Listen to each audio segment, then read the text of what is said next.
Hey guys, welcome back to another episode of Book Talk.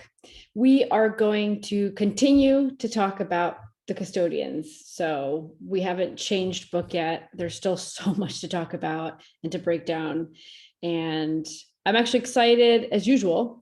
I'm excited to talk about this because this is really interesting and really cool scenarios of a specific case that she was working on, or lady she was working with.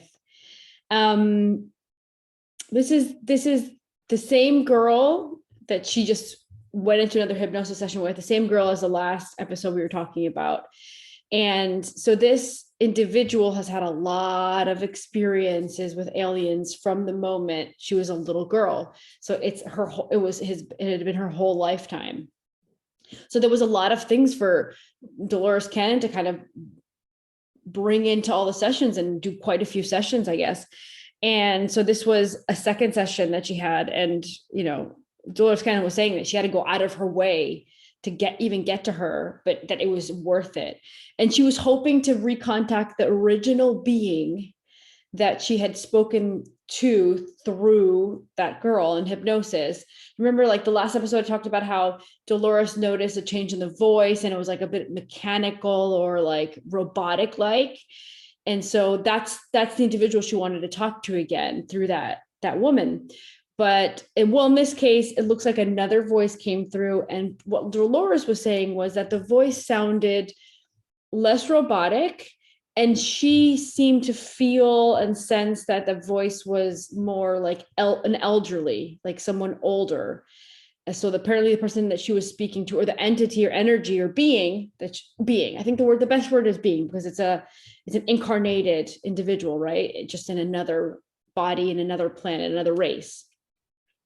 So this being seemed to be a bit younger than the one she was talking to before, and the one she's talking about now in the chapter that I was reading, she was saying that it sounded more elderly. I guess maybe he was also saying sounding wiser. She was saying that he was being much more careful with the words that he was using.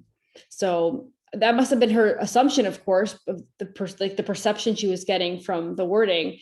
Maybe it wasn't an older being, elderly. Maybe it was just a more progressed individual or had more wisdom. Who knows? But I guess, yeah, you associate more wisdom with like elderly, of course. So that makes sense.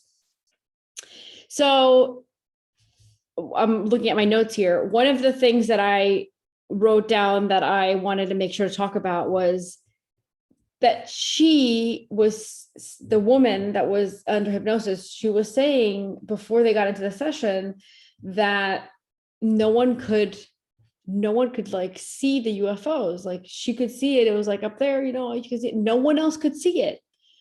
And she was trying to catch people's attention, and no one was like paying her any attention. It's like people were just like going about their day, and this girl's like, but look, hello, look up here kind of thing, right? Probably that was probably the scenario, and people were just not giving her the time of day. And so Dolores wanted to make sure to ask about this at some point with the being. And the interesting thing that you end up hearing the being explain is that this girl was in another dimension.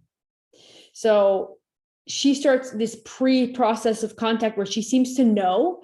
It's like when she went into hypnosis, she was at her office. When she started getting connected with these beings, she was in her office. When she went into hypnosis, this is the information they got. She was in her office and she started having these feelings, and she knew that they were nearby.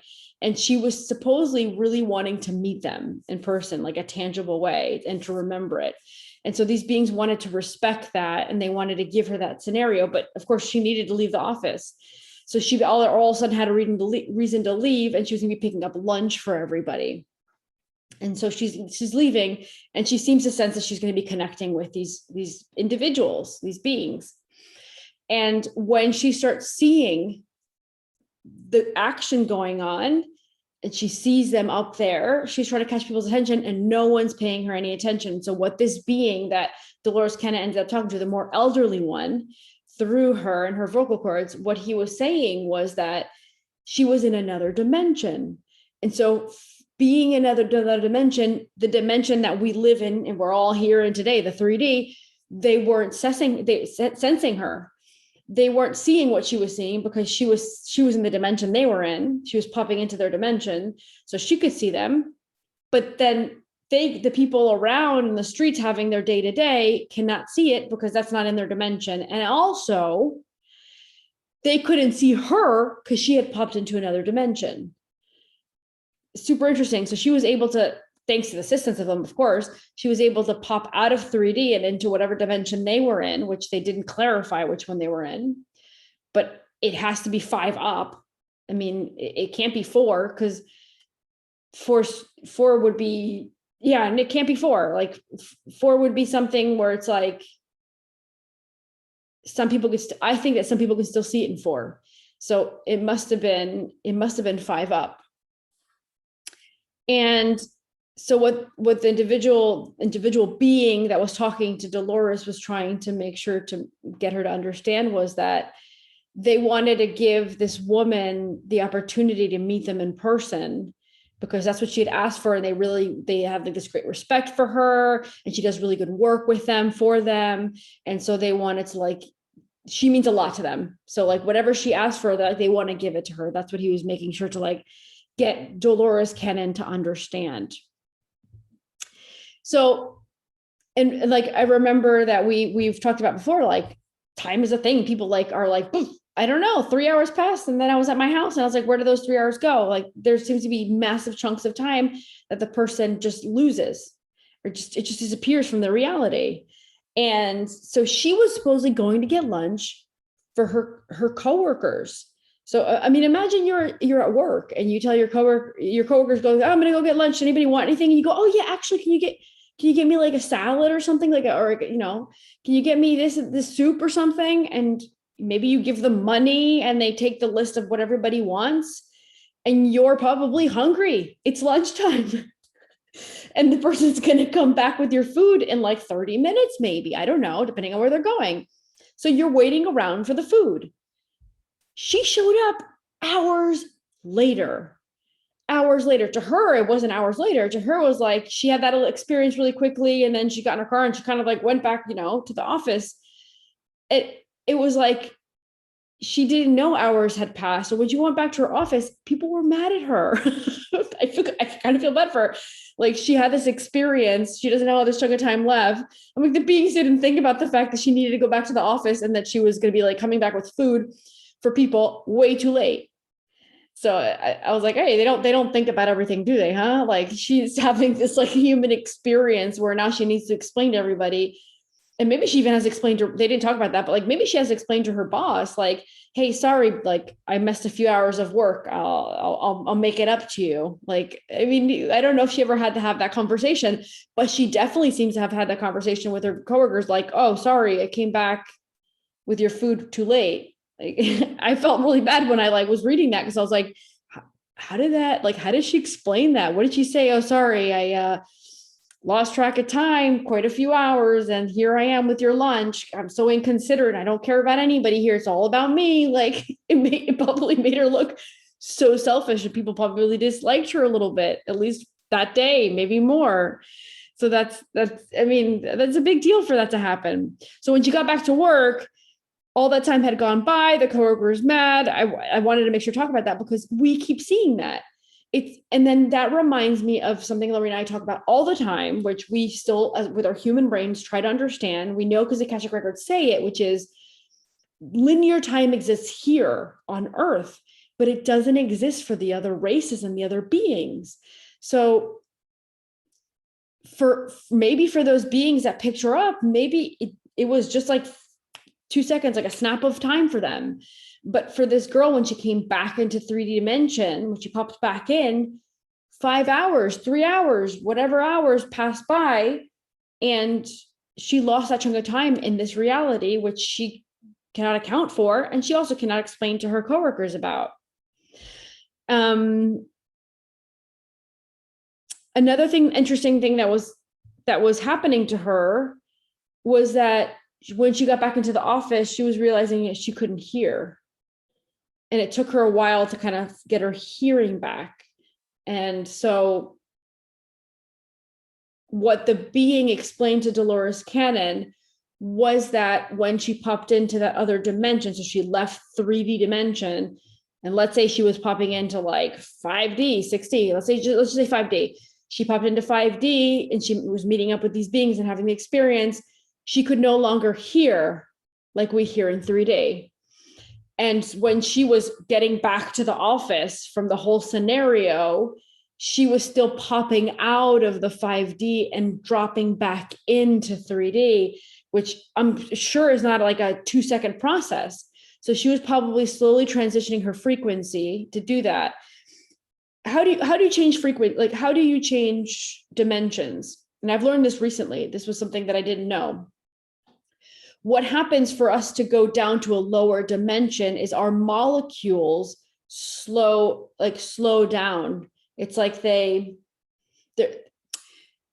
let's say that I want to go to 5D, meet up with these beings. What these beings probably would do to me and what they probably did to her was they help her molecules accelerate.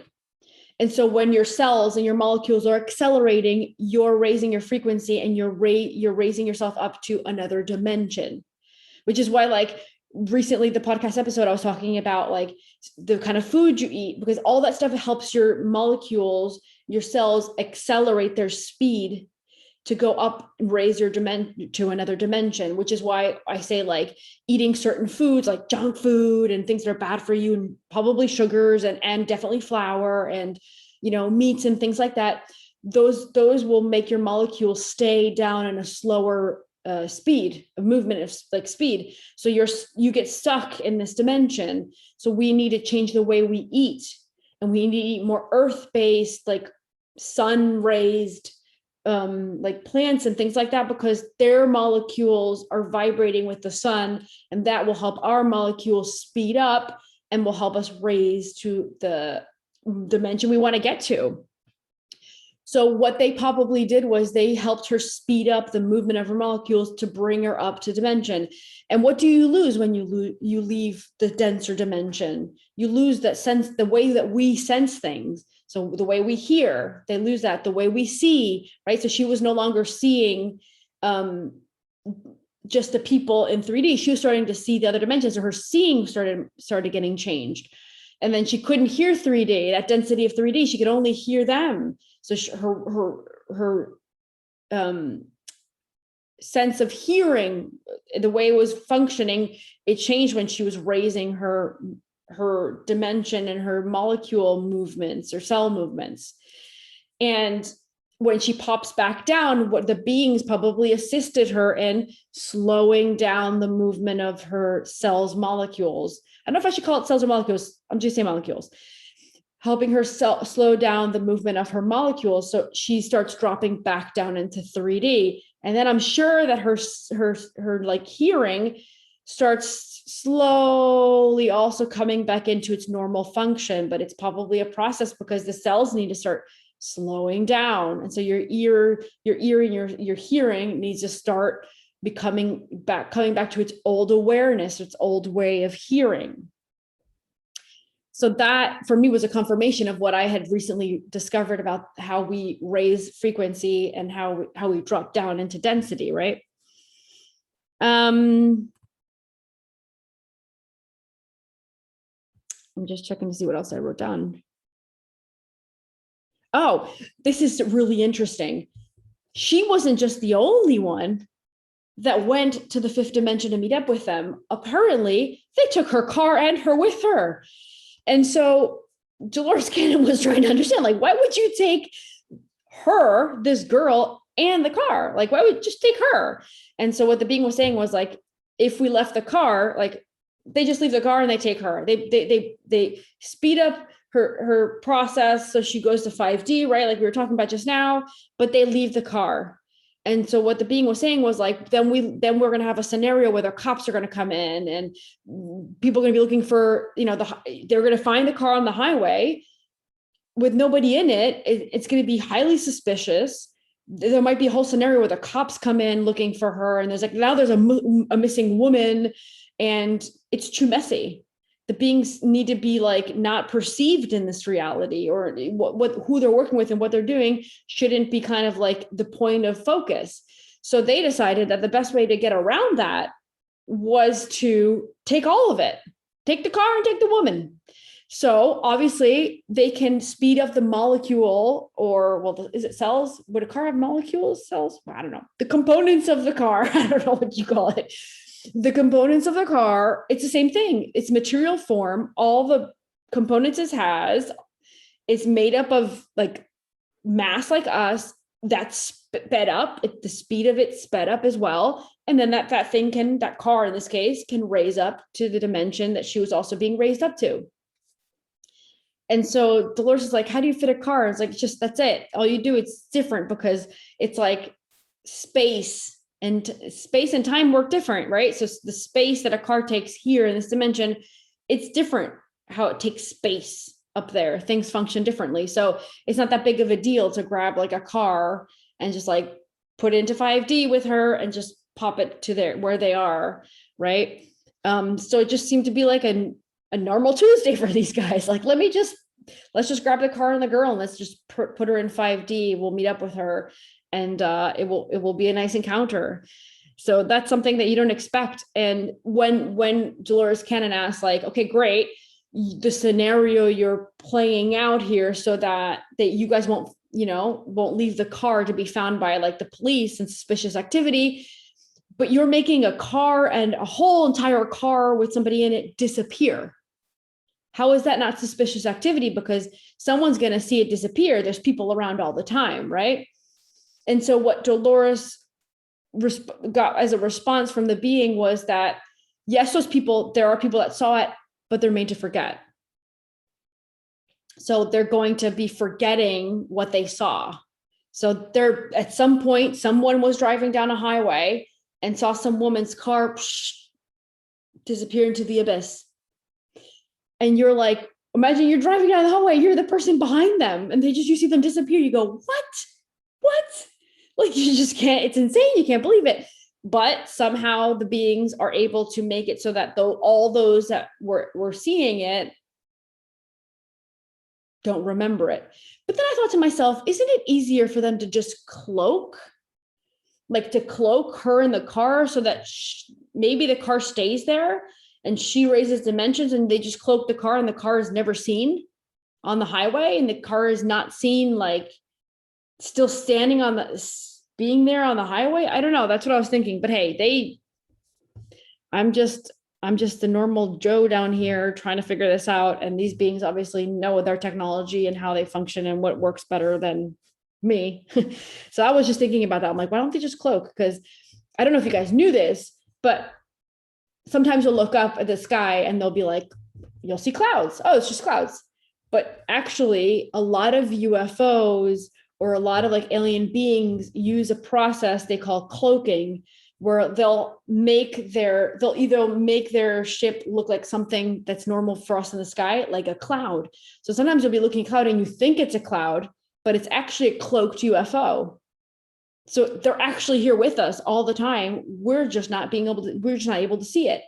If we raise, I think, and I'm pretty sure, if we were able to speed up the process of our molecules, start raising our vibration, then that cloaking system won't work and we'll see it.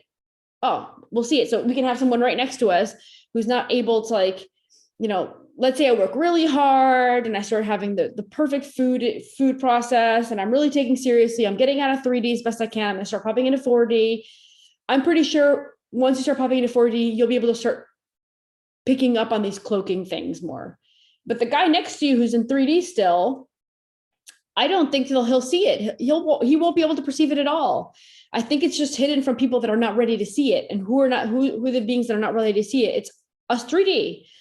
The versions of us in 3D are able to see it. So I think that's another really good explanation why the Akashic Records always make me understand that we're going to and I always feel like it's 2025 to 26, between those 2 years, we're going to start having people having more direct connection, communication, contact with these beings from other places.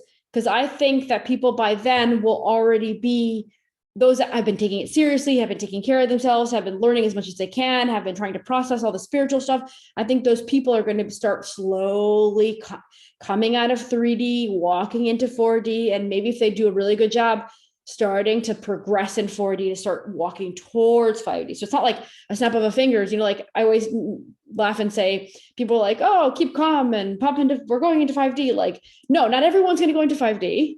And no, it's not going to be like overnight, and you actually have a lot of work to do. It's not like it's just going to happen for you because you want it. So I think that it's a process. And I think in 2025, 26, around there, people are going to start, those that did that work that I was just saying, I think they'll be able to start tapping into that energy, into that dimension, speeding up their, molecules and all that stuff. And they're going to be able to see that and have more direct contact. But maybe your neighbor is still popped in 3D. He still doesn't even look into anything spiritual. He's still like eating junk food maybe, and he's not going to see it. But you can be sitting in your backyard and maybe you're interacting with one of them. I think that's going to be a really interesting time.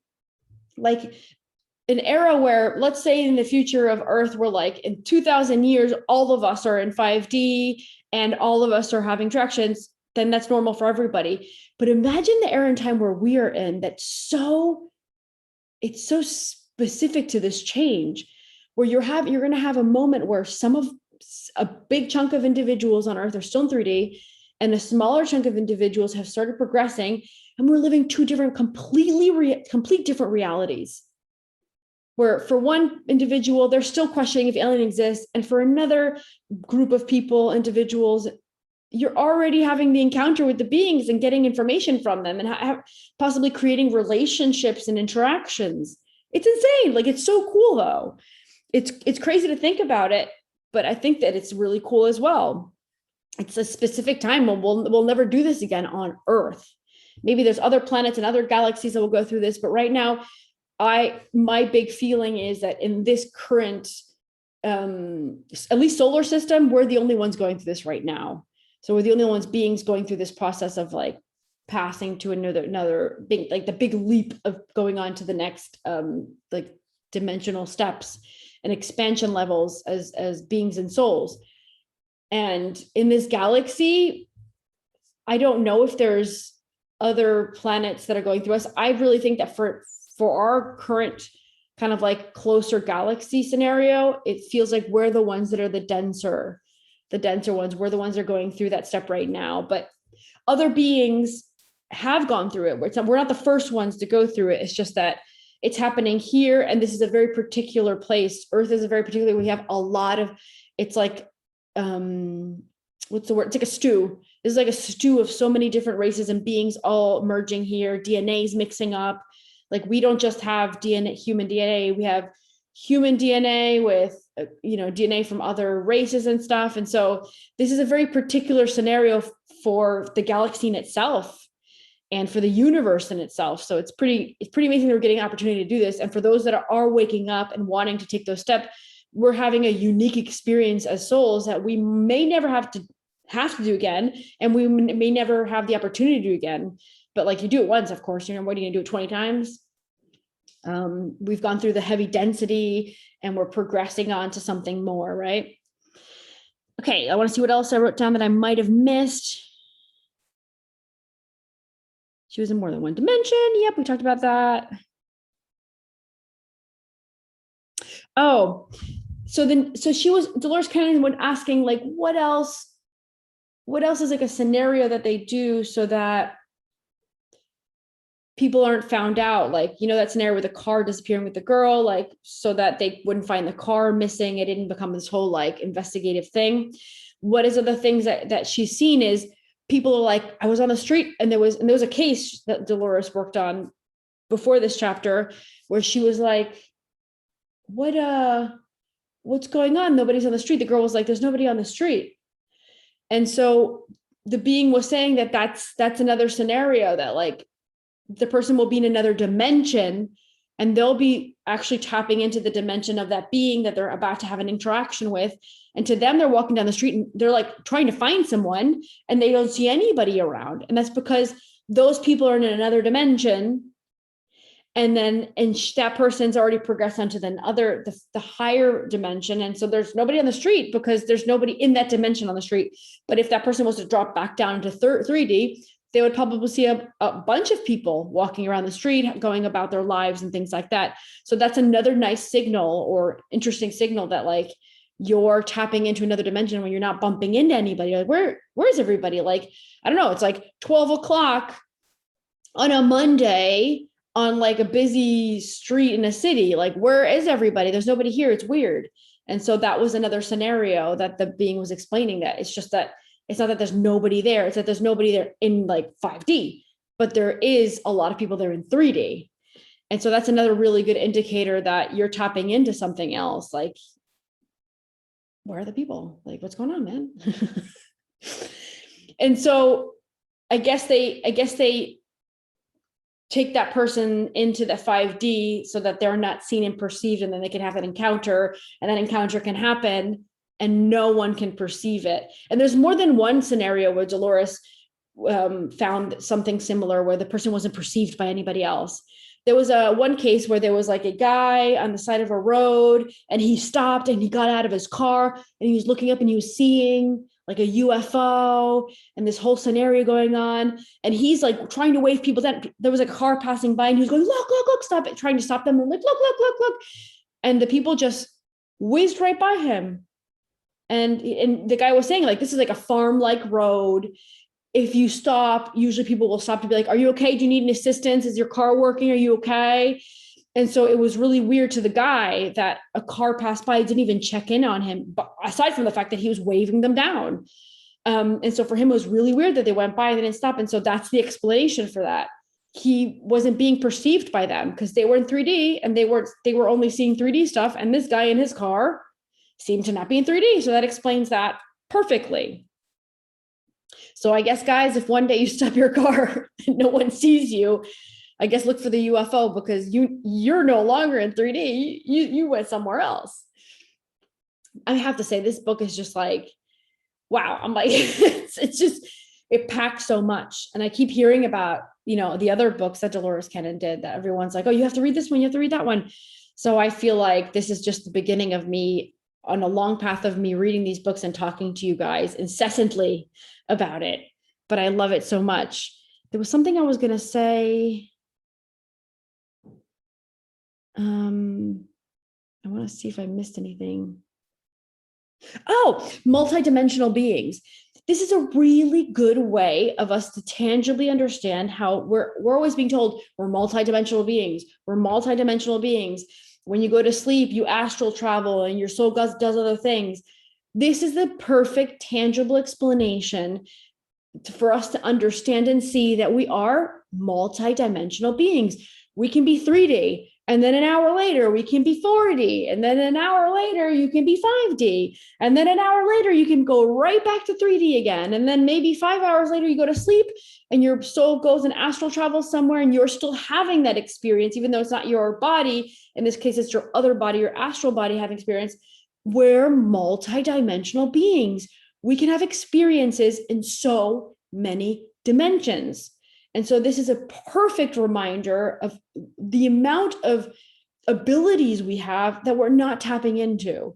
So we need to really I think that the more we learn about ourselves, the more that we read information like this, the more that we understand information like this, the more empowered we become, the more that we can understand how we function and start using it to our advantage. I think that's the next step of our process of moving into a more progressed state and a more empowered state of ourselves, is becoming those conscious versions of the multidimensional beings. So no longer just doing it from an unconscious state where my soul just kind of does it, and when I go to sleep, my soul does it, and that's it. No, let's start learning about it so we can start tapping into it, and we can do it with intention, with intent, and we can do it purposeful. We become purposeful and say, I'm going to do this on purpose because this is an experience I feel like having and I want to learn from. So I'm going to end it with that empowered message. And I can't wait to come back with you guys and talk to you about more things that are going to be more mind-blowing and amazing. But I love you guys, and I hope you're enjoying this as usual. And if there's anything literally, like, I want to interact with you guys. I want to talk to you guys. Like, this is for me is passion. Like I'm finding a reason to, even if I have like 3 people only listening, like if these 3 people interact with me, I'm happy because this gives me an excuse to do something I'm passionate about, which is read. And the other thing I'm passionate about is about spiritual stuff and having an excuse to talk more. And also I love talking, if you haven't noticed. And so if I get the opportunity to read and talk and about spiritual stuff, like I'm a happy camper. Like I'm a super happy camper. So please guys, like, let me know what chapter you're on, for example, or like if there's a specific case that Dolores did in this book that she was talking about. If you want like me to touch on a subject, I would totally look into it. So like, let me know what chapter you're on, or let me know what case you want me to talk about, or what subject you want me to talk about, and we can unfold it together. So I'm totally on board with that. And then once I finish this book, I totally want you guys to tell me like what book you want me to start on next, because I want you guys to be excited about what I'm talking about just as much as I'm excited about it. So I love you guys and see you next week. Bye.